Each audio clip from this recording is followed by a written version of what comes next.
27-year-old Sasha Samsudean. Sasha grew up in Central Florida and soon after graduating from the University of Florida, found herself a job in Orlando as the social media manager for Pearson, an educational services firm. She was also a regular volunteer with the Apartment Association of Greater Orlando. This is Sasha promoting apartment complexes as part of her volunteer work. Hi, I'm Sasha with 407 Apartments TV. I'm here at the edge of Orlando Apartments near UCF. So let's go check out what we have to offer. So I'm here with Kyle. Can you tell me what's the most unique thing about your community? If you're not familiar with sunny Orlando, it's the town that spawned the infamous Casey Anthony. It's also home to over a dozen theme parks and nightlife so lively it's earned the city a reputation as the dance floor of Central Florida. It was here that Sasha moved after graduating, working first as a part-timer in the marketing department of Pearson, before quickly moving up the ranks to the position of director of operations. A co-worker said people often underestimated Sasha because of her looks. She was a highly intelligent and driven young woman. The warm, easy manner you see on camera is also a true reflection of Sasha's character, the friend said. She was warm, bubbly, the life of the party, and enthusiasm. I've attended the past 2 years of this season, and I want to tell you it's been a great event. As a supplier, even on this side of the industry, I get to spend an entire day with my clients learning about their side of the business. We're really thankful. By 2015, Sasha had found herself an apartment worthy of her home in one of her own videos. Uptown Place on North Orange Avenue had a gym, a pool, landscaped gardens, and state-of-the-art security. Each apartment was fitted with a quick-set digital dental lock, accessible only by code. There were also surveillance cameras, entrance doors that required key fobs, and a yard. Sasha was thrilled to have her own place and had no hesitations about living alone. After all, if there was anywhere you could rest easy in your bed at night, it was at Uptown Place. Or at least, so she thought. Friday, October 16th, 2015 was the last day of the Orlando City soccer season. Every soccer fan in the city was going to be out watching the game. Sasha and her friends decked themselves out in purple in support of the Orlando City Lions and headed out to watch the match. After the Lions won, the group moved into a venue called Sidebar to celebrate, and then to the Attic, a well-known Orlando dance club. Around 12:30 a.m., Sasha told her friend Anthony she was leaving. He didn't know whether she was going home or to another bar. But that was typical of a night out. Friends would come and go, sometimes meeting up later that same evening. And this, he thought, was just like any other night. The next morning, Anthony sat in a cafe where he and Sasha were meant to be having breakfast. Sasha hadn't shown up and was not answering her phone. Figuring she was hungover and sleeping it off, Anthony ate his food and left. Several hours passed with still no word from Sasha. He contacted two of her closest friends, Katie and Megan, who also had not heard from Sasha. Sasha had a baby shower to attend that day, and it was totally out of character for her to be unreachable this long. The three friends decided to swing by her apartment. In the parking garage at Uptown Place, they found Sasha's car. The gift she had bought for the baby shower was still in the back seat. After slipping through the front entrance of the complex, they banged on the door of Sasha's third-floor apartment. No one answered. A sick feeling was now kicking in. The friends rang local hospitals and police stations, thinking that maybe she had been in an accident. No one had seen a girl matching Sasha's description. Anthony called 911. When police arrived at Uptown Place that evening, they were met by the security's on-site security guard, Stephen Duxbury. He was off-duty at the time, but knew without asking why they were there. He quickly obtained permission for them to enter Sasha's apartment. With Sasha's friends waiting outside, officers did a quick search inside. Everything was in perfect order. There were no signs of struggle, and no signs of Sasha either. Then one of the officers took a closer look at the master bedroom. The comforter had been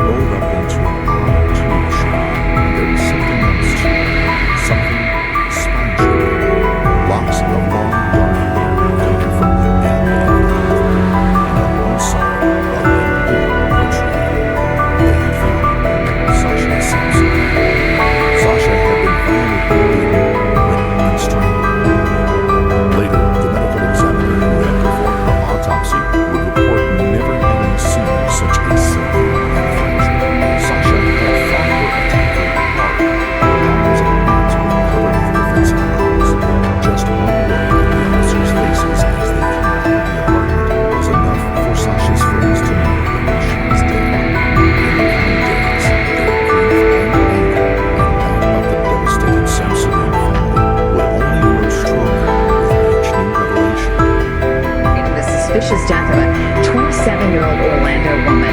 Sasha Samsudean's body was found Saturday night inside of her apartment at Uptown Place on North Orange Avenue. Right now, police are not releasing many details, but friends and neighbors say they were stunned to hear about it. Typical girl, just a nice, fun-loving girl. She wasn't too boastful, too loud. Just a nice, quiet type. So she seemed to get along with everybody. I guess kind of nervous because we don't really know, how she was killed or if we should be concerned that there's someone dangerous living in our building. An analysis of the crime scene revealed no signs of forced entry. It seemed that whoever had killed Sasha was someone she'd unwittingly welcomed into her home. Her purse, phone, and key fob for the building were missing. The apartment smelled strongly of bleach, and an examination of Sasha's body revealed that cleaning products had been poured onto her skin in what they believed was an attempt at destroying DNA evidence. The sheets on her bed also had patches of discoloration where someone had poured the cleaning product. But whoever had tried to cover their tracks had not been as thorough as they thought. The toilet seat had been left up, with 2 thumbprints found on the underside of the lid. Another was found on her nightstand. A condom wrapper had been left on the floor by the bed. Police dusted the hardwood floors throughout the apartment, revealing several size 9 shoe prints. DNA had meanwhile been retrieved from Sasha's chest. 33-year-old Stephen Duxbury had been a security guard at the Uptown Apartments for just over 5 months. Newly married, he was a veteran of the U.S. Air Force and had acquired his security guard license earlier that year. During his interview, he told police that Sasha had arrived at the entrance of Uptown Place around 1:45 a.m. the previous morning with 2 other women, but no ID and no key fob. He chuckled to himself. He was used to these sorts of situations, drunks who had forgotten their fob keys. But the 2 young women were extremely concerned that Sasha should get in safely. He reminded them that he wasn't allowed to let anyone in the building without proof that they were a resident. When a male resident who arrived at the entrance seemed to know Sasha, he turned a blind eye when Sasha had slipped in behind him. He couldn't allow drunks to wander around the building then. He told police he searched several floors before locating Sasha outside her apartment, trying and failing to put the code into the door's keypad. She asked him to walk with her to her car to see if her fob was inside. Exasperated at having to babysit a drunk, he relented and escorted her to the parking garage. But before they reached her car, she suddenly learned the code. Once again, he was wrong. He said he would do a favor and leave her to control getting her straight in the building. If she hadn't gotten it right by the time he was back, they needed to come up with an alternative arrangement. When he returned, she gone. He figured she must have worked out the code. But later that morning, she had walked by him in the hall with a man he didn't recognize. Police now focused on corroborating Stephen's account. They needed more information on Sasha's movements that night. Uptown Place was just over a mile from the bed of night, and the streets were full of CCTV cameras. CCTV footage taken from the street outside the Vatican showed Sasha alone and walking unsteadily through the crowd. In footage from the next camera, she had been joined by 2 women. No one in Sasha's circle recognized the women. Police released the footage and issued a request for the unidentified women to come forward. Within hours, Julia Goff and Haley Messmore had contacted the police and were giving their statements. The young women explained they had noticed Sasha while they were waiting for an Uber. She was stumbling and clearly inebriated, and at some point had been about to get in a car with a group of men. Concerned for her safety, the girls approached her. They quickly realized she had no phone, no purse, and was in no state to get herself home. They invited Sasha to share their Uber with them back to her apartment. It was an act of kindness by 2 well-meaning strangers. But in light of the monstrous acts that would follow, their actions would come to be seen like something almost heroic. Once outside Uptown Place, the women waited with Sasha as she tried but failed to enter the building. It was then that a security guard approached and refused Sasha entry without proof of residence. But when another tenant arrived home, Sasha slipped through the door behind him. It was the last they saw of Sasha. As for the security guard, he re-entered the building a short time later, and assuming she'd be safe, they left. The women's account matched Stephen's. Meanwhile, though, other leads had presented themselves. The savagery of Sasha's attack suggested it was possibly a crime of passion. Police turned their focus onto interviewing any men in Sasha's life with whom she had been romantically involved. Taylor Unsing had been in a relationship with Sasha for 2 years. During his police interview, he said they still spoke regularly, and that he had probably thought they would one day get back together. Was there any talk about trying to get back together?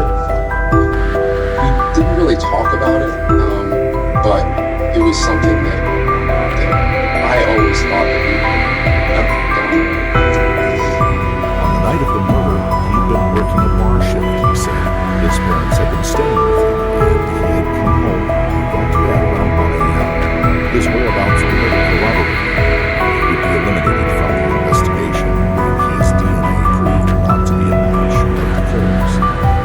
Taylor's interview had provided other useful information, however. He'd once known the password to Sasha's iPad, and this new information helped the police to gain access to it. Sasha's iPad had been found at her apartment, and it showed data with her iPhone in group messages. On the night Sasha had been murdered, several messages had been exchanged between Sasha and someone by the name of her dad. At 5:12 a.m., Sasha had sent a text message containing one word, "Ben." He replied 16 minutes later, but she never responded. It was the last message she had sent, and the last activity that had taken place in her on any of her devices. A man called Ben Robach had already contacted police after hearing of Sasha's murder. Police then called him in for an interview. Ben told police that he and Sasha had known each other since high school and had dated during their college years. They had been good friends ever since, and he'd last seen Sasha the previous Thursday night when they had met at a bar. We haven't seen since Thursday. When's the last time you spoke to her? I received a message from her at 5:30 on Saturday morning. Was it, were you talking about your phone or via text message or anything? On phone or text message? Yeah, text message. The last kind of back and forth we had was around 1 in the morning, but I got a message from her at 5:30. Said my name and responded about 16 minutes later to come back. That was Saturday morning. On the night of the murder, they'd messaged several times about potentially meeting at a friend's place. Despite the eerie last message, Ben's account of his movements also checked out, and his DNA was also not a match. He was eliminated from the investigation. By now, the security footage from Uptown Place had been retrieved from an off-site security company, and officers sifted through every minute of it. What they would find would horrify every resident of Uptown Place and cause the case to hit the national headlines. The footage shows Sasha entering Uptown Place at 1:46 a.m. Moments later, an unknown male appears behind her. He can be heard on the video asking her if she's all right, to which she replies with a cheerful yes, thank you.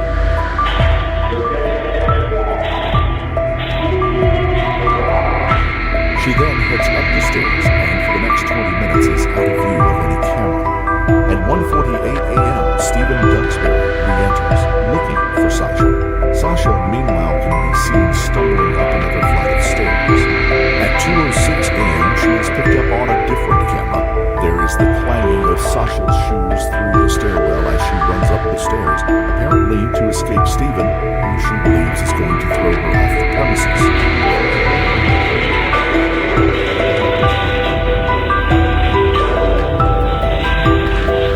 A few seconds later, he can be seen following stealthily behind her. At 2:25 a.m., she appears again, only this time she's walking with Stephen down the flight of stairs to the first floor parking garage, and they're chatting amicably. They exit the building before appearing again moments later. At 2:27 a.m., they take the flight of stairs up to the third floor garage, and then reappear again when Sasha apparently remembers the code. This is the last footage taken of Sasha. No footage can be found of Sasha in any mystery. At 5:05 a.m., Stephen is seen entering the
Before administering the polygraph examiner asked Stephen if he had ever been arrested.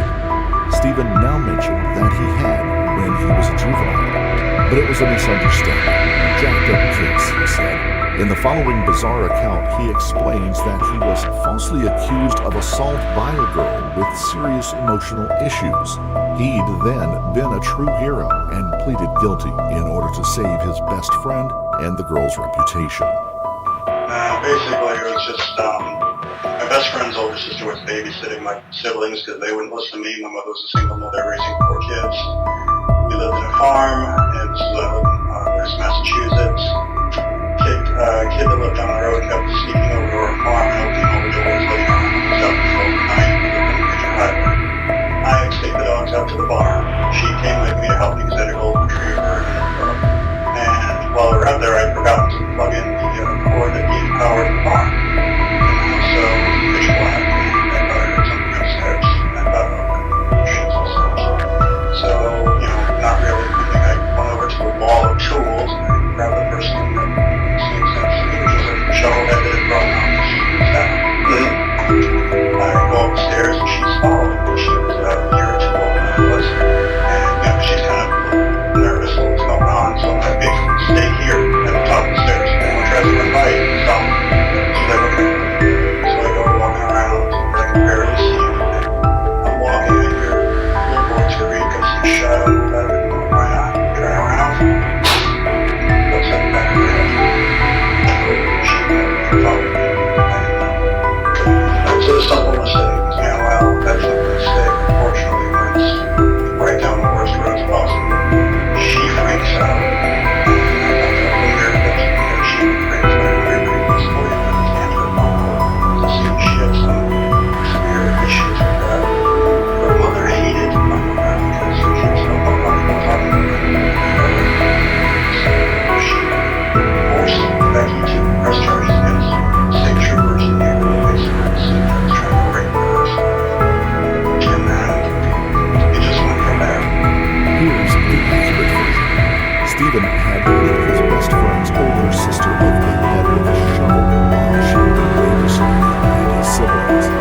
When she had come to, she found him choking and kissing her. He freaked out and fled. He was later convicted of aggravated assault. Stephen's character starts to take shape the longer he talks. When asked by the polygraph examiner about his medical history, Stephen spoke of a stabbing incident, wisdom teeth removal, emergency appendectomy, mystery cramping disorder, kidney stone removal, whooping cough and lung issues, dizzy spells, anxiety disorder, and migraines. He then rattled off the endless difficulties he'd suffered as a security guard, managing drugs, and determined to break the rules by swimming in the pool out of hours and picking fights. He presents himself as a morally superior but embattled enforcer of law and order, simply doing his best to fulfill the duties despite the many lowlifes attempting to thwart him. The truth, in fact, was that residents had been complaining about Stephen since the moment he'd arrived. The complaints had ranged from harassment to the downright creepy. One female resident complained that Stephen had been acting sketchy and had followed her back to her apartment. These complaints had been submitted to Vital Security as well as to Uptown Place and Condominium Concepts, but no action had been taken. Stephen then took his polygraph. He was asked if he had ever set foot inside Sasha's apartment, if he'd caused her death, or ever removed anything from Sasha's apartment. He answered no to all, and all his answers indicated deception. One question in particular he stumbled on. When asked if he knew how Sasha died, he was offered up a series of possibilities. When it came to was she choked, his answer indicated extreme levels of deception. Police had never released any information to the public about how Sasha had been killed. Based on this, there's something wrong. And so maybe she somehow talked you into coming in. The charge saying that you did. This is huge. And this is, did you enter her apartment?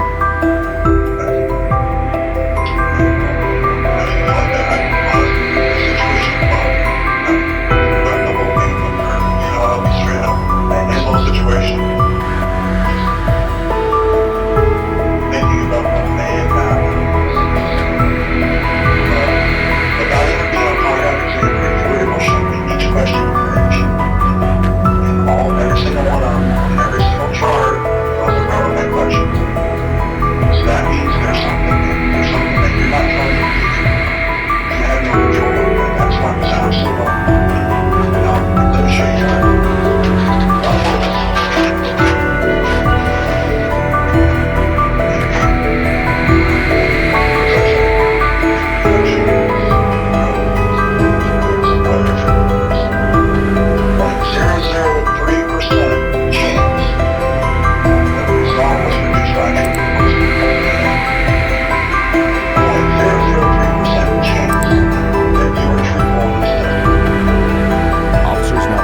Stephen and asked him about the trash bags.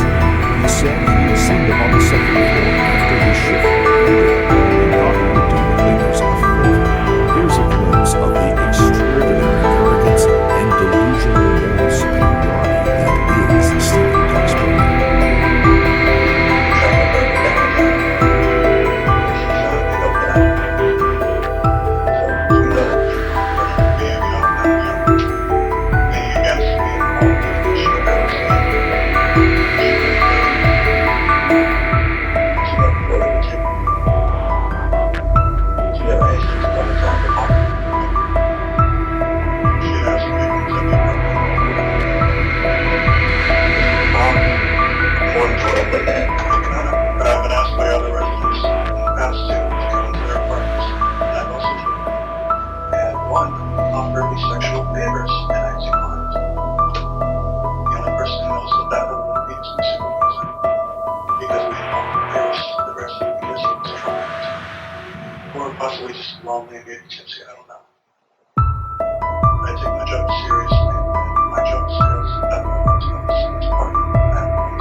Search of Stephen's apartment uncovered a pair of size 9 Skechers sneakers that matched the shoe print on the floor of Sasha's apartment. 3 days later, the thumbprints under the toilet seat were confirmed to be a match to the right thumb of Stephen Duxbury. The trash bags Stephen could be seen carrying in the surveillance footage were the same as those Sasha used in her apartment. And then the final damning evidence. His DNA was a match for that taken from Sasha's chest. The only real question that remained was how Stephen entered her apartment. This is where things will become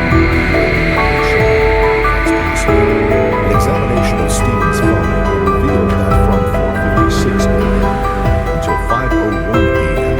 he'd searched out to override a quick-set digital lock, type lock, on Sasha's door. He can be seen entering the third floor parking garage shortly after this and re-entering at 5:13 a.m. At 5:12 a.m. Sasha had sent her last message to her ex-boyfriend Ben, simply saying his name. She never had a chance to write it in. Police believe that Stephen overrode her security lock shortly after 5:13 a.m. and quietly entered Sasha's apartment while she lay in bed. He then sexually assaulted and beat her before strangling her to death. He had attempted to clean the evidence away with bleach before removing what he could in trash bags, which he placed in his car and disposed of later. The discovery that a man who'd been entrusted with protecting the residents of the building was in fact the monster they needed protecting from was horrifying. How had he hidden in plain sight for so long? And was there anything that could have been done to prevent this horrific crime? Sasha's parents blamed Vital Security, the security company that employed Stephen Duxbury.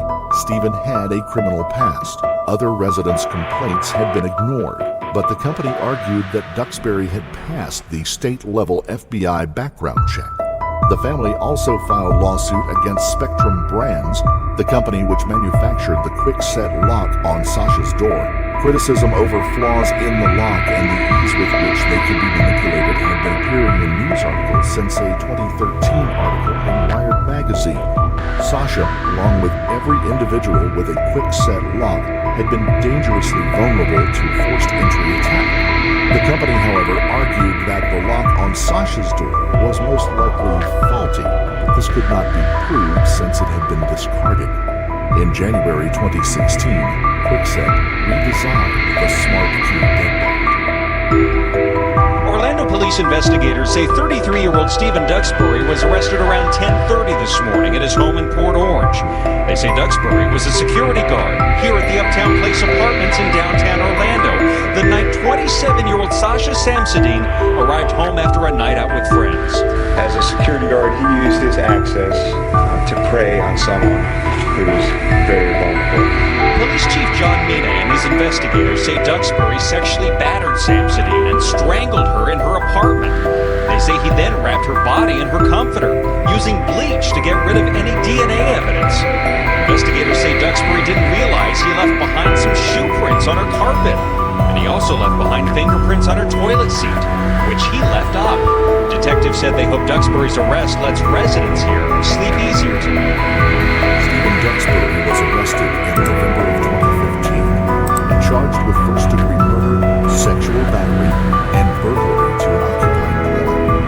Orlando